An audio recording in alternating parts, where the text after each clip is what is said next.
Hello and welcome to this the second part of pulleys. And in the first video, the first example of pulleys we looked at, where we had a pulley and then two particles that are hanging in the air.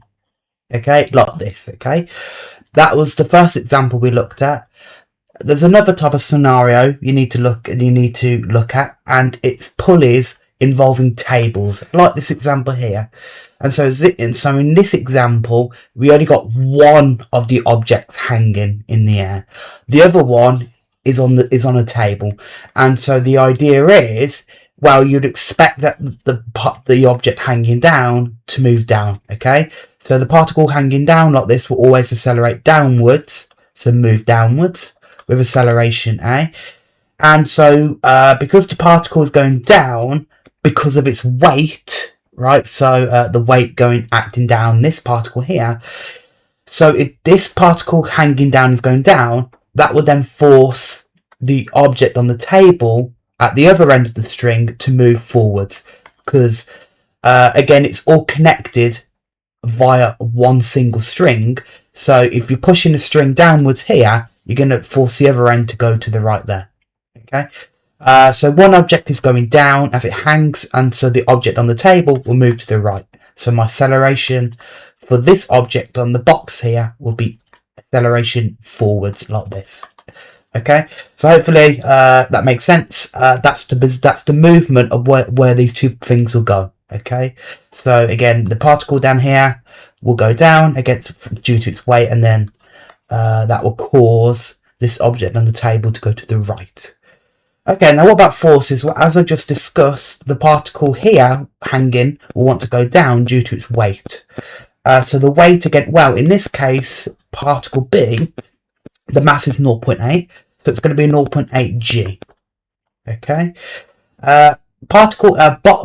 box A also has its weight if you want to include it. That's going to be 0.5 g, but you'll see it's kind of irrelevant here because the box on the table is going to move horizontally, so to the right. We don't really care about the vertical forces, but I'll include it anyway.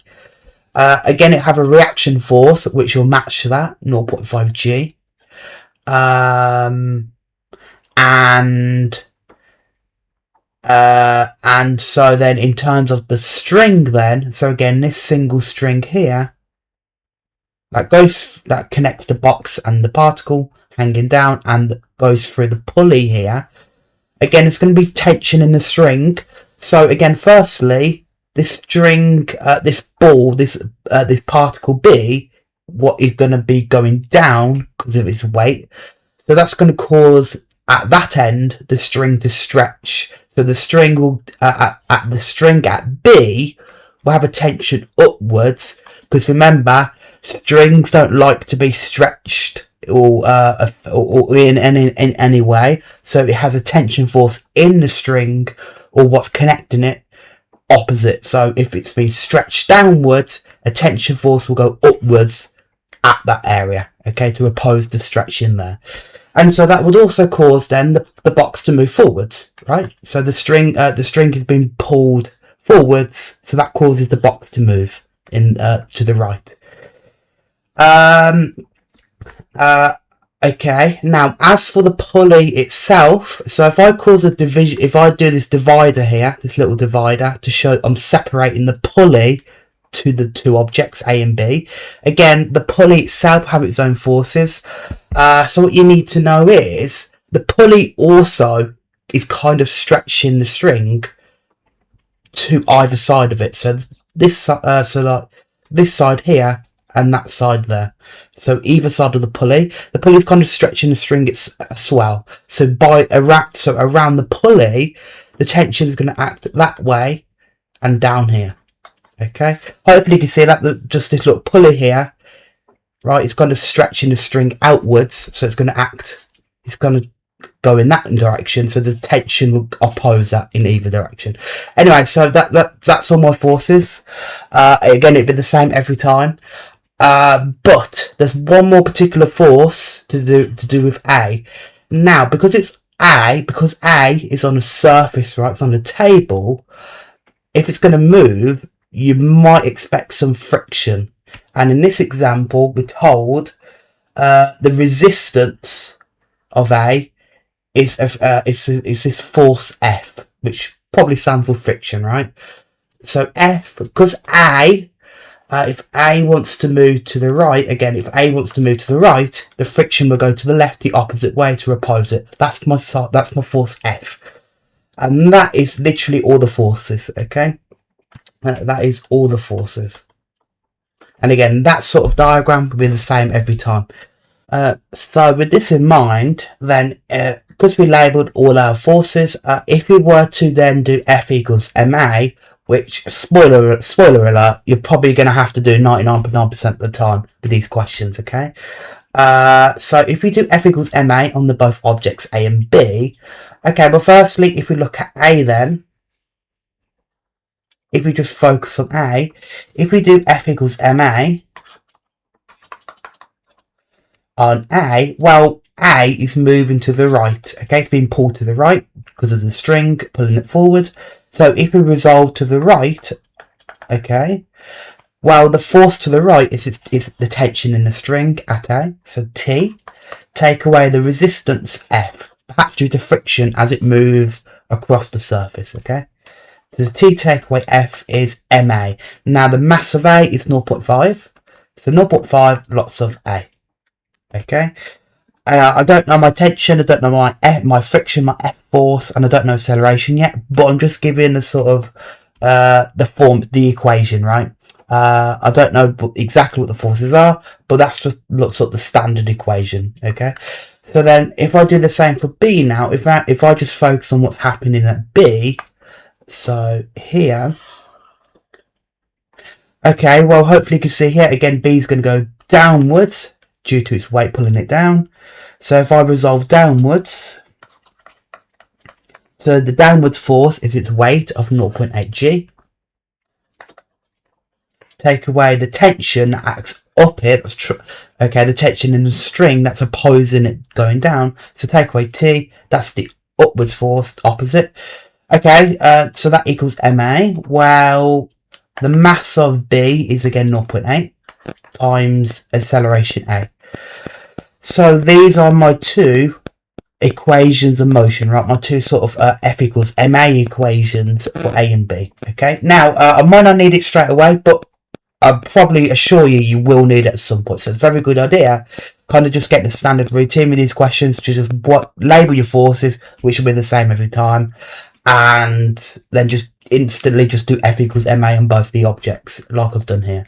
Okay, now let's actually look at the question itself. It first wants me to find the acceleration of B. Now again, if we look at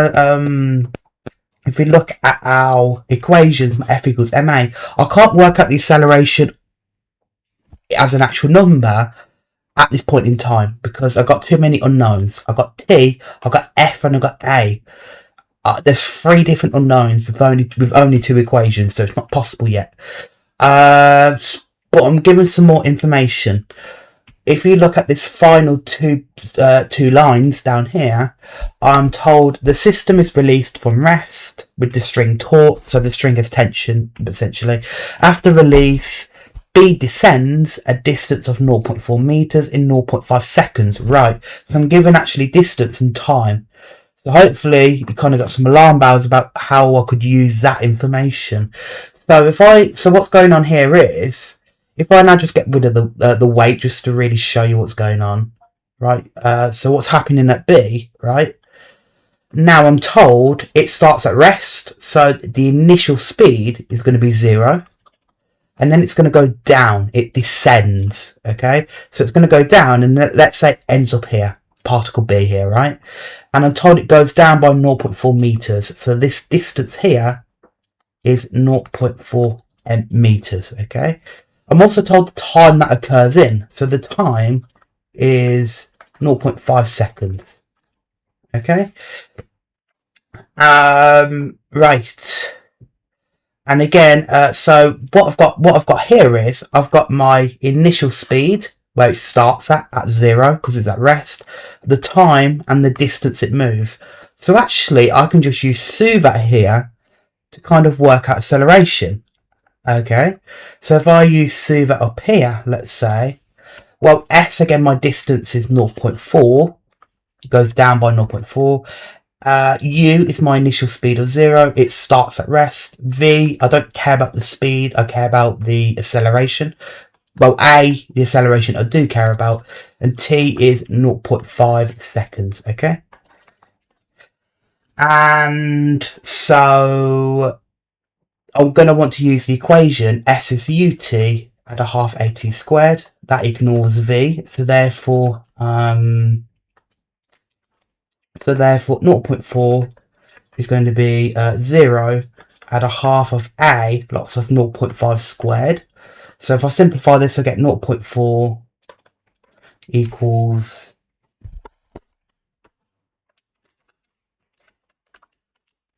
an eighth A, or 0.125 A. Okay, so now I can find the acceleration, right, by just dividing. So if I divide 0.4 by 0.125, right, I get the answer 3.2 meters per second. So that's my acceleration, okay, 3.2 there. Okay, and so there we are. So B will be going down with this acceleration. Cool. And then in part B it says find the tension in the string, and actually part C then it says work out what F is as well. So we need the tension and F. Well, actually, if we then go back to my equations up here, my F equals ma, I've got these two equations, but now I know what A is. So if I sub A in, so T minus F is 0.5 lots of 3.2, right? Well, actually that is 1.6, right? And likewise here, 0.8g, so 0.8 lots of 9.8, let's say. Take away t is going to be 0.8 lots of 3.2. So if we simplify this second equation, right, if we simplify this,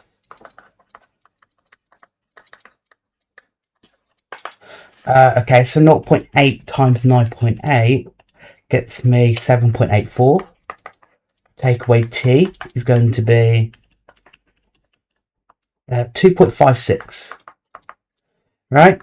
And so therefore I can solve for t here. So t is going to be 7.84. Take away 2.56 to get tension to be 5.28 newtons. And there we are. And so that's part B. And so part C then to find F. Well, actually now I could substitute T into the first equation here. So then T, which is 5.28, take away F, is going to be 1.6. And so therefore F, if I then do 5.28 take away 1.6, I get F to be 3.68 newtons. And there we are. There we are. Cool. So yeah, hopefully that made sense there. So a little bit of smooth up there at the start. Again, I was just told that B goes down by 0.4 meters, and we're given the time and the initial speed. It's at rest. So I just did a bit of smooth up there. Then I just did the F equals ma for the two objects A and B, so their forces, and then I just solved from there. Okay, so that's the question, right? And then in parts D, state how in your calculations you've used the information that the string is inextensible. You need to know that means inextensible string means A and B, the objects I'm dealing with here, connected to the string, have the same acceleration. And I'm going to be very, very pedantic and say the same magnitude of acceleration. And you know I made a little bit of a fuss about that in the first video. So the magnitude is basically saying the physical number. So the accelerations, they're moving in different directions. So the acceleration acts in different directions. So they're not the same acceleration. Because remember, acceleration takes into account direction of movement. But the physical number, 3.2, they both will travel at 3.2 acceleration in their respective directions. So that's the magnitude, okay? So that's what that means, okay? And there we are. Okay, so let's have a look at another example here. So now I'm told a bit more harder example for two reasons. One, you're going to have to draw the diagram now, and B, there's a bit more extra questions that are a bit difficult, right? Let's go over it. So we're told two particles A and B of masses 0.4, 0.8 kilograms are connected by a light and extensible string. Particle A lies on a rough horizontal table, 4.5 meters from a small smooth pulley, which is fixed at the edge of the table. The string passes over the pulley and B hangs freely with the string taut 0.5 meters above horizontal ground, a frictional force of 0.08 G. Okay, so we get the whole gist, right? So again, we're going to need to draw the diagram, okay? Do not try and brute force this somehow. We're just trying to just draw the diagram, right? Don't try to visualize or guess where things are, just draw it. And again, it'd be the same diagram that we just looked at, right, in the last example. So we're talking about particle A that lies on a rough table, horizontal. So we have a horizontal, that's where particle A is going to be. So I'm going to draw this little box to represent A, right? And A as well has mass 0.4 kilograms. I'll add that on. There we are, squeeze it in there, 0.4 kilograms. There we are. Okay, so that's where particle A is on this table. And we're told it's 4.5 meters from a small smooth pulley, which is at the edge. So again, this pulley, I'm going to do a little circle. That's my pulley. In fact, I'll do it here. There we are. And so this distance, I'm told, is 4.5 from the particle, from the object A to the pulley at the end here. Okay. And we're told particle B hangs freely. Okay, so then it's all connected by a string. So particle B, again, I'm going to do this little box here. That's particle B, which hangs in the air. Okay, and the mass of B is 0.8, so I'll add that on. 0.8 kilograms. And so they're all connected by a string, right? So if I do a string to A, and there we are, right? There we are, right? That's my string there. So there we are. Right. What else are we told? We're told that B is 0.5 meters above horizontal ground. So there's a ground as well, right? So this is my table, but there's also a ground level, and B is 0.5 meters above the ground, right? There we are. So I draw my ground here.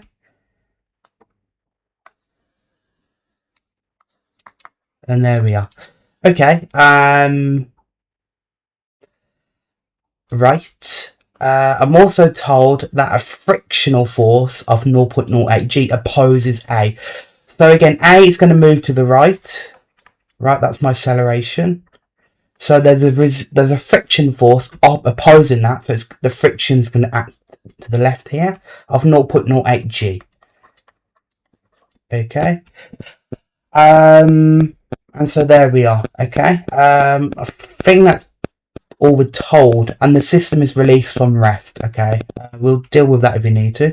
Okay, so that's my basic sort of idea of what's going on here. Now, we need to add on our forces. So if we start at B, again, there's obviously going to be a weight pulling it down, so 0.8 times G. Okay, and then the tension force that opposes that stretching downwards, tension T. Okay. And then for A, again, it's going to be pulled forward by the tension as well in the string, and it'll be the same tension as it's light, okay?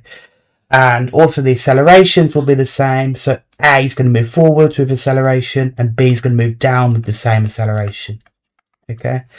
And there we are, okay?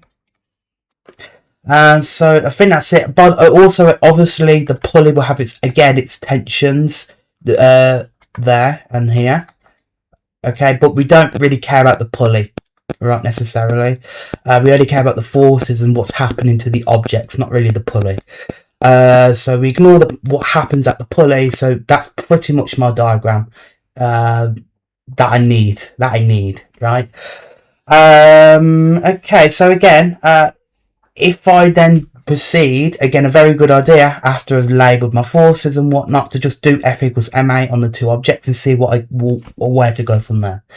So if I now consider B first, let's say, if I resolve downwards, because B wants to go down, then the weight is down of 0.8 G minus the tension T, that acts the opposite way upwards, that equals MA, so 0.8 A.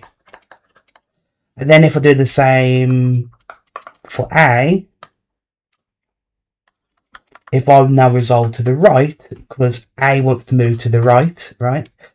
So that's going to be if I look at A then, my tension force is going forward to the right, take away the friction of 0.08 G going the other way. And then that's going to equal MA, so it's 0.4 for the mass times acceleration A. So that's my force. Actually, that's my equation, and actually, this is quite nice because actually, yes, G. I know what G is. It's 9.8. So the only unknowns, effectively, are T and A. Well, hang on, I've got two equations and just two unknowns. These are simultaneous, so I can solve, right? So if it wants me then to find the acceleration, well, there we go. I can just solve these equations, right? So if I then restate it and then say these 1 and 2, right? These two equations. If I restate them, so if I say minus T, add then 0.8 G,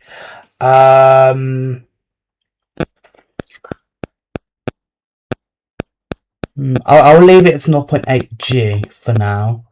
That's going to equal 0.8 A. I'm leaving G there because I'm just a bit skeptical because the question involves G. So I'm thinking if the question uses G in the question, I'm thinking maybe I should copy that and just leave G where it is. Again, G is just a number, so don't get too freaked out by it. So that's my first equation. My second equation is T minus 0.08 G equals 0.4 A. And so if I want to solve for A, hopefully you can see how I can eliminate T here by just adding the two equations. Because then minus T, add T goes away to 0. Then I've got 0.8 G minus 0.08 G. That's going to be 0.72 G, right? And that's going to equal 1.2 A. So therefore the 1.2 A is 0.72 G, which means A is going to be 0.72 G divided by 1.2. And so that will get me A to be 0.6 G. And there we are, that's my acceleration. Okay, so I can add that on now. So the accelerations are 0.6 G and 0.6 G as well.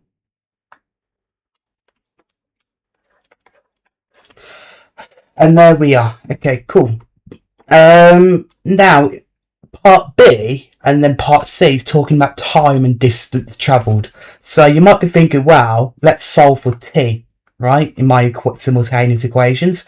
But the remainder of the question doesn't really ask for that, and I don't need it. So I'm just going to solve for A and just leave it there, I think. If I really need to solve it for whatever reason, I can come back to it. But no need to do more work than I need to, right? Because then in part B, it's asking for the time taken for B to reach the ground. So again, the idea of this system is, originally the both objects are at rest. So you can imagine a hand, right, or someone, or two different people maybe, they're holding A and B firmly in position. And then when, I don't know, a whistle's blown or something like that, then they release their hands and stop holding them in place and then just let them move on their own accord, right? So particle B will want to move downwards, right, naturally, and then A will want to move to the right naturally, right? So what's going to happen is B will eventually hit the ground here, right? So it wants the time taken for B to reach the ground. So it wants this, so I know the distance, 0.5 meters. I also know it starts at rest, right? The system is released from rest, as we just discussed. So initially it has no speed, and then it hits the ground here. So what's the time? Well, we already know the acceleration is 0.6 g. So if I do see that then to find the time to go down by 0.5 meters here, if I do see that, well, s is my distance. I'm told it was 0.5 meters to the ground. U initially 0, right? It starts at rest. V, I don't care about the final speed at this point in time. The acceleration had just worked out was 0.6 g. And T is going to be what I want to work out, right? So again, I'm going to use S as UT at a half AT squared. So therefore 0.5 is going to be 0 at a half of 0.6 g times t squared, right? So therefore 0.5 is going to be 0.3 gt squared. So therefore t squared is going to be 0.5 divided by 0.3 g. I think at this point, I'm going to put 9.8 in for g, or else I'm going to get a nasty root. I think I'm going to do that. So if I now say g is 9.8, t squared is 0.5 over 0.3, lots of 9.8.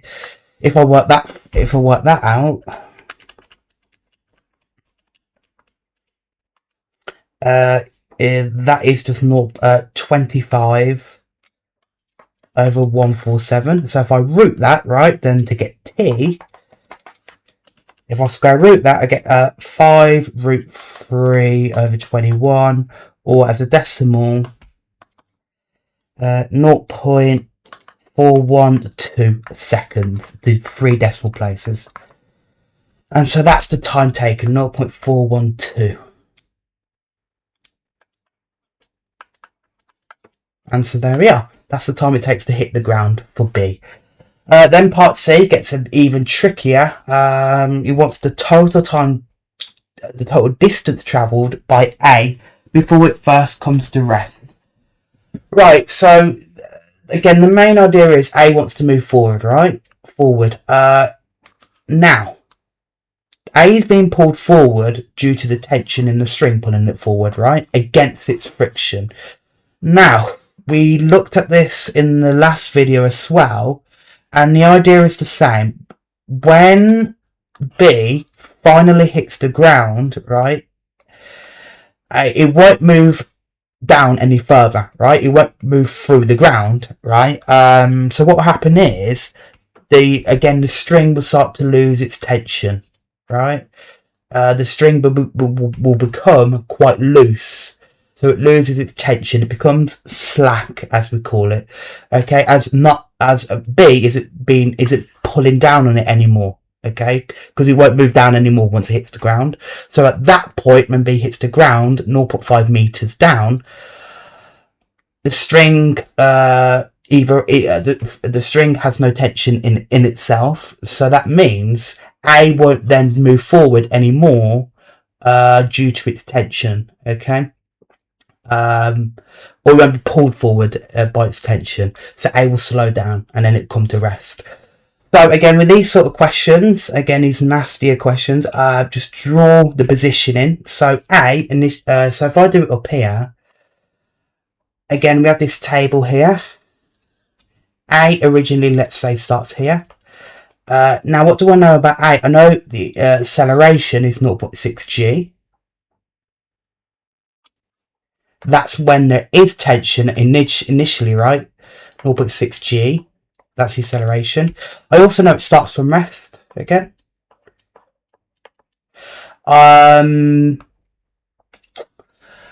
And so I'm going to consider splitting it into different parts, right? So again, like last time, recall that if one object in this pulley system, if one object moves down by, let's say, 0.5 meters, the other object has to move in the same distance.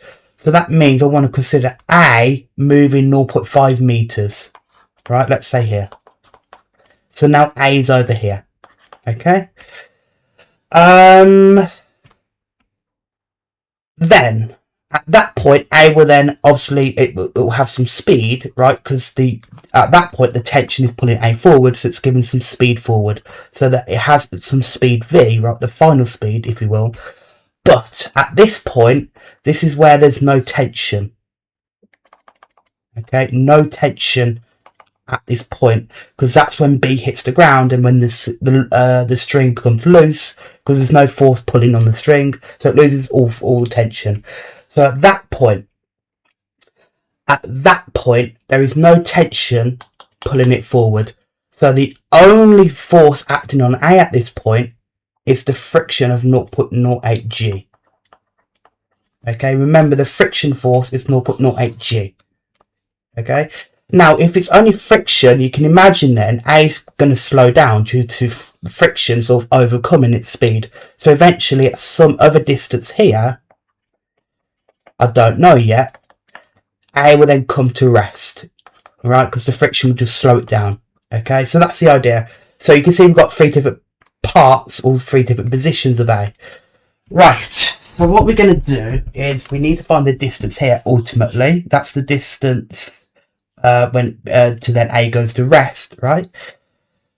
So again, it's just a soother exercise at this point. So again, by the way, the acceleration will not be 0.6 G here. Acceleration changes when the forces on the object change, which we know it has, right? Because A originally, when it's initially 0.6 G acceleration, has a tension as well as the friction. But we're saying the tension goes away when the string becomes slack when B hits the ground, okay? So it's going to be a different acceleration A, okay? I'll call it A2, if we will, not to get confused with A, which is the initial one. So, there we are, 0.6 G acceleration before A reaches this point when there's no tension, and then there's a new acceleration accounting for the fact the tension's gone, and then it slows down. So we've got these sort of 2 distinct parts of the journey, right? So now we ultimately need to find the distance here, but we can't do that at the moment because there's too much missing information in this second part of the journey here. We don't know the acceleration, we don't know the initial speed V, we don't know the distance. We only know the final speed. We don't have enough information. So we're going to start with, again, the first part of the journey before A starts to lose its tension. And we do know a bit of information about that, don't we? We know the initial speed, it starts at rest. We know the initial acceleration is this. We also know the distance before it loses its tension is 0.5. So actually we can work out V straight away here. So if I do that, let's say up here, well, again, my distance is 0.5 here. So it travels 0.5 before losing tension. U is initially 0. V is what we want to work out. And A is 0.6 G. And T, I don't care about the time. And so then that will involve the equation V squared is U squared at 2AS. So V squared is 0 at 2 lots of 0.6 G. Lots of 0.5, so V squared is going to be 0.6 G, right? Well, actually, again, it's going to be quite awkward to root it, so I'm just going to use G's 9.8 at this point. So therefore, V squared, if I do that, is 5.88. So therefore, V, if I root that, I get 7 root 3 over 5 exactly, or 2.425 meters per second to 3 decimal places. So this speed is 425. Okay, so now we've got this speed here, this intermediate speed, right? Now we can sort of proceed to consider the second half of A's journey, where it has no more tension anymore. Okay, now Now, again, we're still missing a bit of information. We know the initial speed now, and we know it comes to rest, and we want to find the distance, but we're missing the acceleration. So if I was to do smooth at this point, so S would be what I want to work out, the distance, right? U is now this 2.425, or I'm going to leave it at 7. Actually, I'm just 2.425. I'll leave it there. V is 0 because it eventually comes to rest. A, I don't know why. I'm just going to call it A2, right? And T, I don't care about. Now, you can see the issue is, again, I want to find S, but I need to know 3 other bits of information. So in this instance, I'd either then need to work out time or the acceleration at that point. There's no way of working out time, so the acceleration is my best bet. But how can I work out acceleration? Well, if only there was a formula we've looked at all this chapter, right? F equals ma, right? Remember, there's still a friction force acting on A. So if I consider now this part of the jet, so A, when it only has friction, what's the acceleration now? What's the acceleration change to once the tension is removed? There's no tension pulling it forward. So literally that's just my force diagram. So again, it's going to say accelerate that way by A2. So if I resolve forwards, because it's still moving forward, right? Then the only force is this backward friction, so minus 0.08 G. That's going to be MA. So A is, again, A has mass 0.4.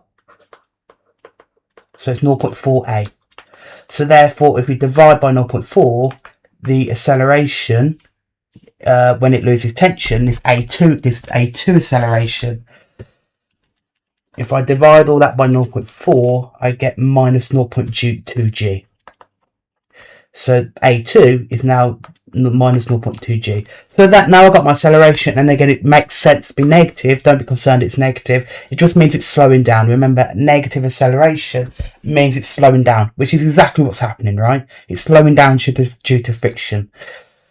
So that's my acceleration once tension is removed, okay? So remember, when forces change, you have to work out the new acceleration, okay? The acceleration will not remain the same, okay? So actually, I can add that on now to my SUVAT. So minus 0.2 G for A here. Now I can use my SUVAT. So S is going to be, and the V squared is again going to be U squared at 2AS. So 0 is going to be 2.425 all squared.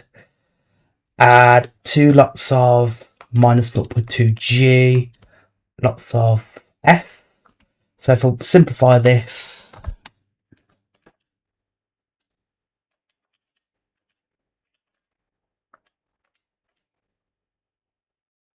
I get 5.88 minus 0.4 GS.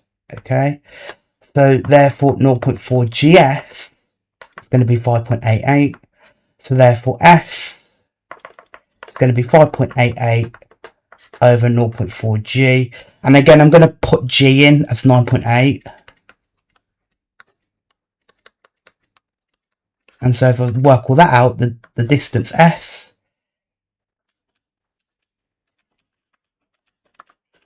is 1.500 something. So just 1.5, right? To 2 decimal places. So 1.50. And so that distance here, that's distance here when it at that point when it has no tension, so then it slows down to rest. And so then the total distance A travelled, right? The total distance travelled is these 2 individual distances here, right? From when it actually starts and then to when it eventually comes to rest. So the total distance is just going to be 0.5 add 1.5. And that's going to be 2 meters. Okay. And there we are. Okay, so we're going to look at some questions, but I'm going to jump into exam questions now. There's not many exercise questions, so let's just jump into the exam ones. So here, again, I'm given the diagram here. Again, the same situation. So at this point, I'm not going to just read the whole thing. I'm just going to initially just label what I do know. So again, at B, I know there's going to be a weight pulling it down. So 1.5 G. And then tension opposing that stretching downwards. Then at A, again, is going to then want to move forwards because it's been pulled again due to the string. And am I told anything about resistance, about any friction on A as it moves through the table?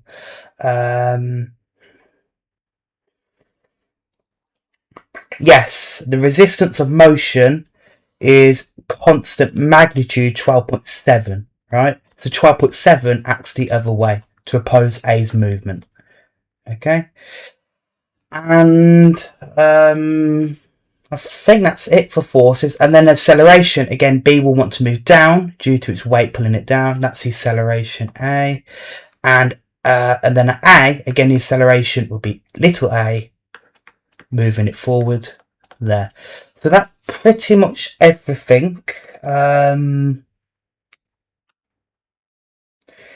Yes, and also obviously they've labelled again B is 1 meter above the ground, and I think that's actually everything in the question. Really, again, like a load of information, but again, it's the same sort of thing, right? The force is acting the same way. It's the same sort of stuff. So then in part A, it wants me to write down an equation of motion for A and B. So equation of motion again just means F equals ma, right? So do F equals ma on A and B. So if we're doing it on A, well, firstly A, well, again, here, this is what's happening at A. Again, it's moving forward. So if we resolve to the right, so then T is the force to the right, the tension, take away the 12.7, going the other way, equals ma. Well, the mass of A is 2.5, lots of acceleration A. Then if we do the same for B, if we B is going down, right? So if we resolve downwards, the weight is down, so 1.5 G, take away the tension acting up B. That's going to be equal to ma. Well, the mass of B is 1.5, lots of A. And that's really it, right? For 4 marks, there we are. That's all they need. Then in part B, then it says hence, keyword, exam keyword, hence means use your previous answer. Hence find acceleration. So I've got these simultaneous equations. Again, the only unknowns are T and A. I know that G is 9.8, right? So T and A, the only unknowns, I can solve them simultaneously, right? So here I got T take away 12.7 is 2.5A and 1.5 G. So so then minus T take add 1.5 lots of 9.8 equals 1.5A. So these are the two equations are just restated, right? Okay. So now I can solve for A because I can eliminate T by just adding the two equations, right? Because then T take away T is 0. So then I get minus 12.7. So minus 12.7 add 1.5 lots of 9.8. And so that would be just 2. Okay, just 2. That would equal then 4A, right? So therefore 4A is 2. Hence A is a half. And there we are. So that's the acceleration. And again, I can add that on if I want to. So the acceleration is now 0.5. And 0.5 down here. And there we are. Then it says, using the model, find the time it takes from release. So again, it's been held at rest. And then they're just allowed to move in their own free will. Right? And so from rest, for B to reach the floor. So again, B is going to want to go down. So if I get rid of these forces here to show you, B obviously starts here at rest. And then after 1 meter, it will hit the floor. It will want to go down. So it wants the time. Right, what's the time? Again, very similar to the other questions we've seen. And again, the initial speed is 0. So actually, we've got enough information now. Right, if I highlight this whole thing, we've got enough information to do suvat. Because now, if I do the suvat, the distance I know is 1 down, so 1. U, again, it starts at rest at 0. V, I don't care about the final speed after 1 meter, but the acceleration I now know is 0.5. And T is what I do want to work out. So I can use the equation S is UT at a half AT squared, right? To get, that excludes V. So if I do that, 1 is going to be 0 at a half of 0.5, lots of T squared. So if I do that, I get 1 is 0.25 T squared. So therefore T squared is 1 divided by 0.25, which is 4. So therefore T squared is 4. So therefore T is just going to be 2. And there we are. 2 seconds there. Okay. And that's it. That's really all the actual, I guess, maths, if you will. Because part D then just says, suggests 2 improvements that could be made to the model. And again, I looked at this in the last video. Again, the improvements or the weaknesses or the limitations of the model come from our modelling assumptions. So you can see them here. There's a bunch of modelling assumptions here. The balls are modelled as particles. The string is modelled as light and inextensible. The pulley is modelled as small and smooth. There's so many you can pick from. So 2 improvements could be 1. Improvement, do not model the string as light. So that means add mass to this, so the string has mass, right? That's what that means. So if the string is light, it has no mass. So we do not want to make it light to make it more realistic, because a string would have mass, right? We add mass onto it. And then the second one we could have is do not model it as inextensible.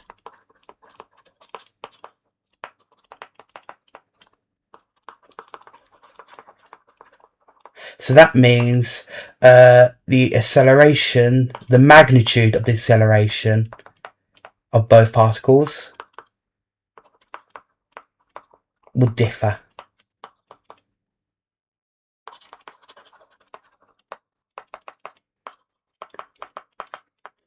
And so there we are. So again, inextensible means the accelerations, the physical number for the acceleration of A and B are the same.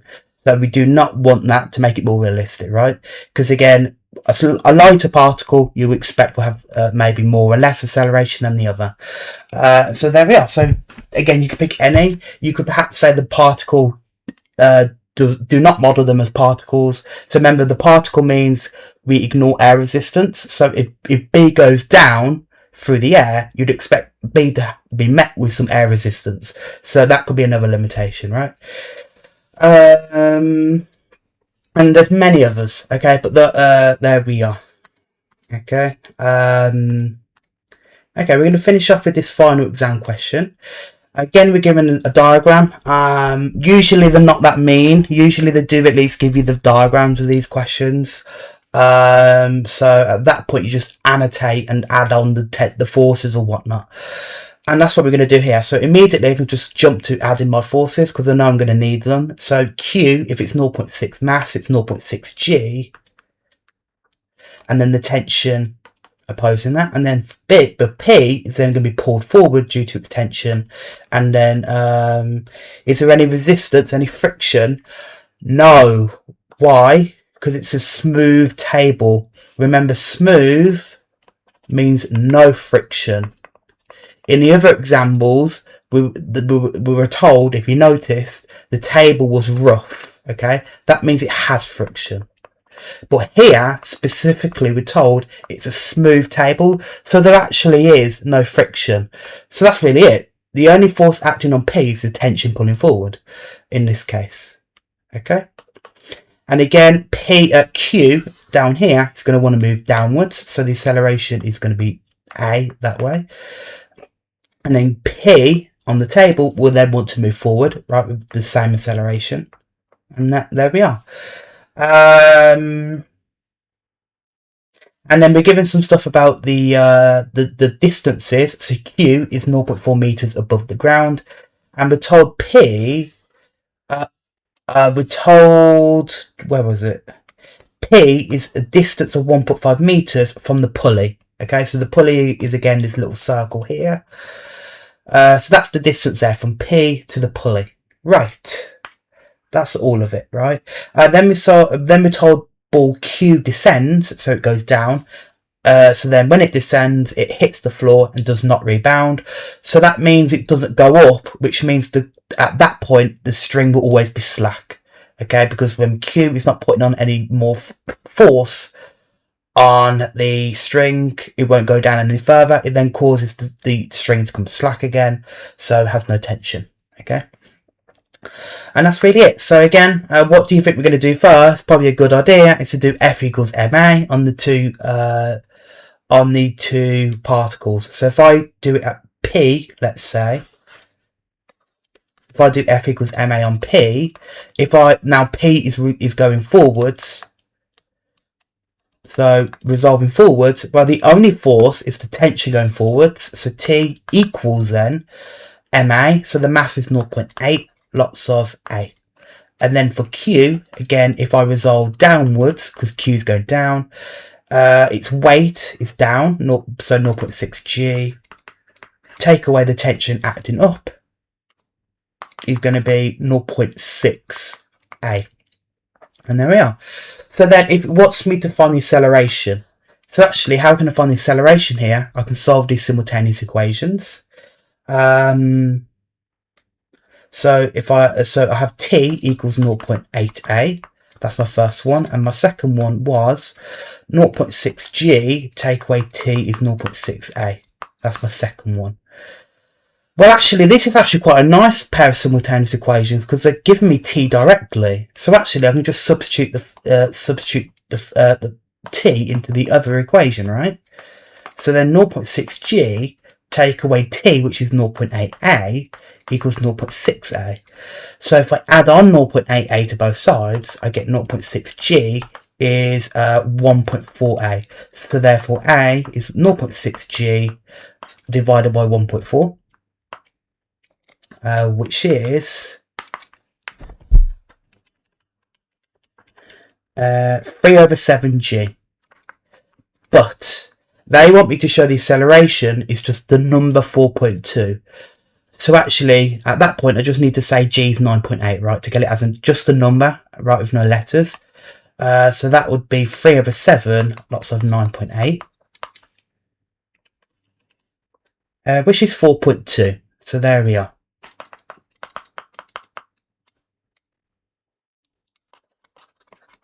And that's my acceleration, and that's for 5 marks. There's my answer there. Okay, so again, very good idea to just do F equals ma. Make sure you label your forces. So again, hopefully it made sense why the forces are the way they are. It'll be the same every time. Again, you get more practice, you see more questions. It's the same every time, so it's the same strategy. Then in part B, which again gets a bit trickier, it wants the time taken by P, so the particle, the object P, right, or here on the table, the time taken for P to hit the pulley, to reach the pulley at the end of the table here. So again, it's to do with Suvat, right? So it's talking about time, so it's going to have to involve Suvat, and I'm going to need to consider the motion of P, right? So again, I'm going to draw a little diagram, right, like I did last time. So again, P, let's say, starts here on this table. I can draw a table, just some line. There we are, we'll stick with that. So P originally starts here, right? We also know the acceleration now is thanks to part A, 4.2, right? Initially P has acceleration 4.2. Now, we know the total distance from when P starts to when it hits the pulley at the very end, right? So at the very end, if I draw my little pulley here, that whole distance, if I do it down here, that whole distance is 1.5 meters. Okay. Now, again, we're going to need to consider it in different stages, right? Because Q goes down by 0.4 meters, then it hits the floor. At that point, after 0.4 meters, there is no more tension in the string, right? Because Q doesn't put any more force on it, so it starts to become slack. So loose string, so no tension again. So at that point, we need to consider 0.4 meters. So again, the system is again, P and Q sort of have the same sort of stuff, so it moves the same as long as they're connected by the same string. So if Q moves down by 0.4 meters, that means P would also move 0.4 meters as well. So they move the same as long as the string is inextensible. That's key, right? When it becomes slack, it's not inextensible, has no tension. Anyway, so initially, if Q moves 0.4 meters, then so does P, essentially, right? So P will then end up here after 0.4 meters. Now, what's special here is after 0.4, again, there's no tension at this point, right? So initially, the particle P has a tension pulling it forward, and then here, there's no tension, right? Actually, there's just no forces acting on it whatsoever here, because there's no friction either. So actually, quite weird, there's just no force on it, okay? And again, because the forces have changed, because I've removed the force, the forces have changed, which means the acceleration has to change. So that's going to be a new acceleration, A2, there, okay? Right, and we also know then, therefore this distance has to be 1.5 meters, take away 0.4, so 1.1 meters further, right, towards the end of the table, towards the pulley, okay? And so I want the timing, right? I want the timing. So it wants the time, if you remember, the time taken between when it hits the pulley at the end to when it starts. So again, it starts with no speed. It starts from rest. So initially there's no speed. Then the moment it hits no tension, after 0.4 meters, it has some speed, intermediate speed V. And then it proceeds to hit the pulley. Now, another key thing to note, it will not come to rest. It will not be zero speed at the end here, because there's no force resisting it, like a friction, that's going to slow it down. So actually it's just going to keep moving at the same speed, but we'll get to that, okay? This is all the information I can work with here. So I can do some Suvat, right? So again, if I consider the first part of the journey, then probably a good idea to work at this speed V, right? The speed from when there becomes no tension after 0.4 meters. So if I do Suvat here,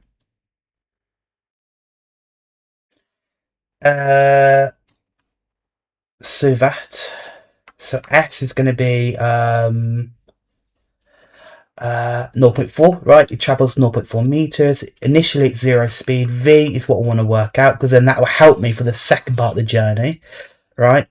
A is 4.2, and T I actually am going to work out T as well, actually, because it wants the total time. So remember, it wants the total time. Actually, I'm going to do it down here. Remember, it wants the total time as well for both of these, for the whole journey. So actually, as well as the speed, I need the total time. So I'm going to need to bear that in mind, right? Anyway, so firstly, let's work out V, right? Let's work out V. So that's going to, so I'm going to exclude T for now. So that's going to involve V squared is U squared of 2AS. So then V squared is going to be 0 add 2 lots of 4.2 lots of 0.4, and so therefore V squared is going to be 3.36. So therefore V is going to be 1.833 to 2 decimal places. 3 decimal places, sorry. So actually now we could fill that in, add that onto my diagram here. So V is now 1.833. There. But again, I need to work out the time here. So I need to work out the time of these two different journeys, right? So if I work out the time again, so now I'm going to exclude V from here, because now I want the time in this journey. So that will involve S's ut add a half at squared. So 0.4 is going to be 0 add a half of 4.2 lots of t squared. Therefore 0.4 is going to equal 2.1 t squared. Therefore t squared is 0.4 divided by 2.1, which is 4/21. So therefore if I root that, I get t to be 0.436 seconds to 3 decimal places.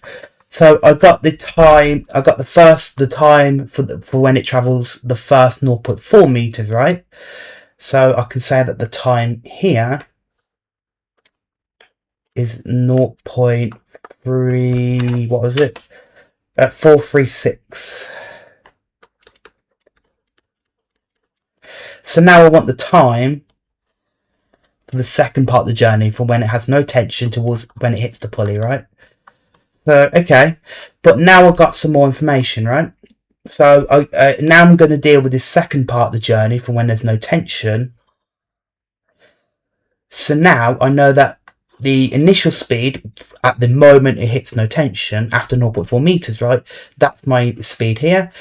It has some new acceleration, again, because it loses its tension now, over 1.1 meters. Now, this is a bit of a problem. If I want to work out the time, then I'm either going to need the acceleration. I'm going to need to work out exactly what this A2 is, or I'm going to need the speed at the end. But I do not know it. Remember, it's not 0, because it's not going to slow down, because there's no resistance force. So I'm going to need to work out the acceleration. Again, how else can I work out acceleration? F equals ma. So I'm going to, but there's no forces acting on it. If I remove the tension, right? So initially it only has tension on P. If I remove the tension, there are no forces acting on it. So actually, if I just do a little diagram up here, P has mass 0.8 kilograms. Well, there's no forces acting on it, but it's still going to accelerate. Perhaps. So again, I can still apply F equals ma in this situation. It might seem a bit weird because there's no force. So if I resolve forward, because P is moving forward, 0, because that's the resultant force, there is no force, equals ma by 0.8a. Therefore a is 0. So actually it has no acceleration at this point, okay?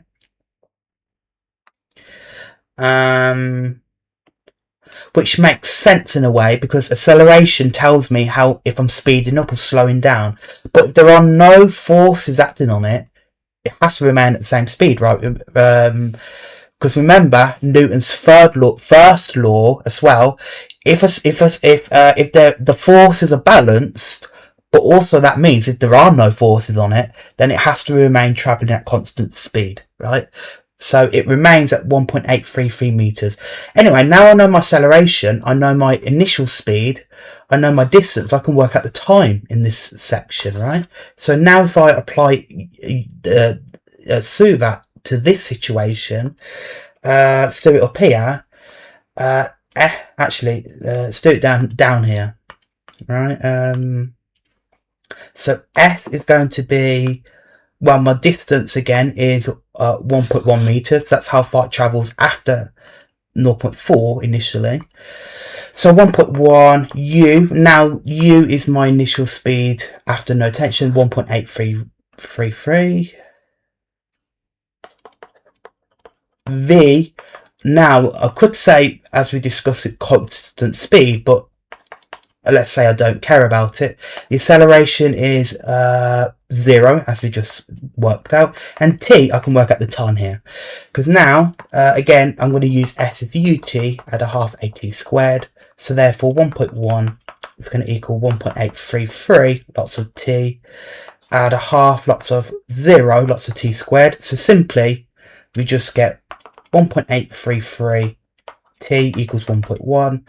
Therefore t is 1.1 divided by 1.833, which is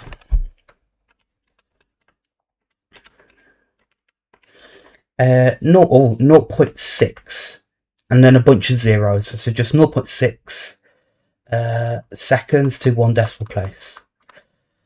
So that's the time for the second part of the journey, 0.6 seconds. So now I've worked out the time individually in the two sort of parts of the journey, right? So the first part initially to when there's no tension, and then when there's no tension to when it hits the end of the table at the pulley there.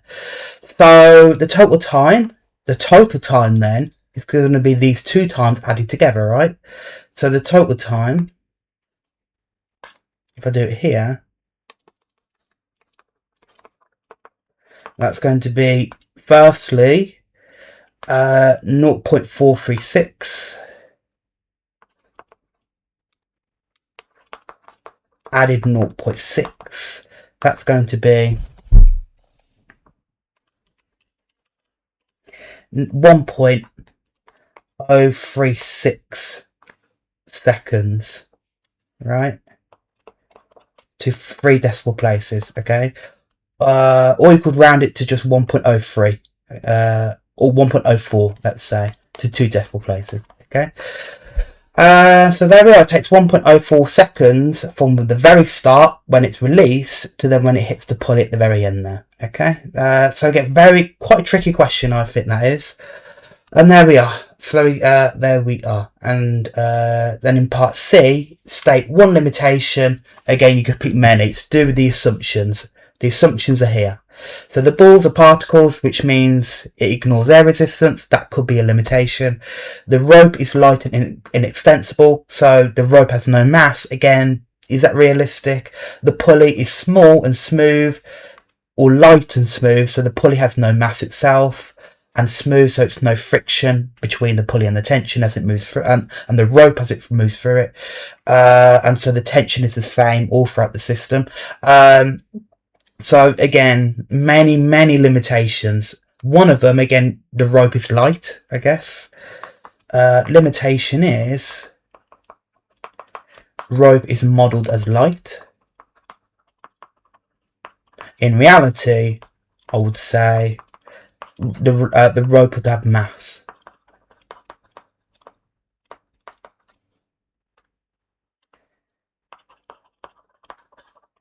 And there we are. And so that's it. So yes, so that's pulleys. So now we looked at situations with tables. And so yeah, so that's it. I'll see you next time.